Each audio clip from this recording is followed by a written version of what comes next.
ایک تو میں نے ابھی آپ سے عرض کی کہ ہماری جو ایفرٹ ہیں وہ ڈسپرسڈ ایفرٹس ہوں، بجائے ایک سمت میں ڈائریکشن کرنے کی، ایفرٹ کرنے کے ہم مختلف اطراف میں ایک وقت میں ایفرٹ کرتے ہیں۔ ایک چیز یہ ہے کہ ہم اپنے آبجیکٹو سیٹ کریں۔ جو آدمی زندگی کے آبجیکٹو سیٹ نہیں کرتا وہ کہیں نہیں پہنچ پاتا۔ اور تیسرا یہ ہے کہ جو آدمی اپنی نیت کو نیک نہیں رکھتا وہ کامیاب نہیں ہوتا، اس کو ناکامی ملتی ہے۔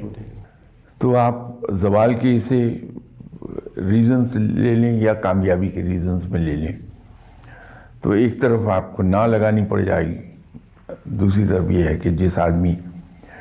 نے اپنی نیت نیک رکھی، زندگی کے آبجیکٹو سیٹ کیے اور اپنی ایفرٹ کو کنسنٹریٹ رکھا، وہ کامیاب ہو جاتا ہے۔ اس لیے کہ اللہ کی رحمت اور اس کی مدد اس آدمی کی شامل حال رہتی ہے جو نیک نیت ہے، جو سب کا بھلا چاہتا ہے، اور جس کے دل میں یہ ہے کہ رب تعالیٰ مجھے کامیاب کرے تو میں اپنی اس کامیابی میں دوسروں کو حصہ دار بناؤں گا۔ تو آپ اس کی دوسری سائڈ لے لیجئے کہ نیت صاف نہیں رکھی، پہلے دن ہی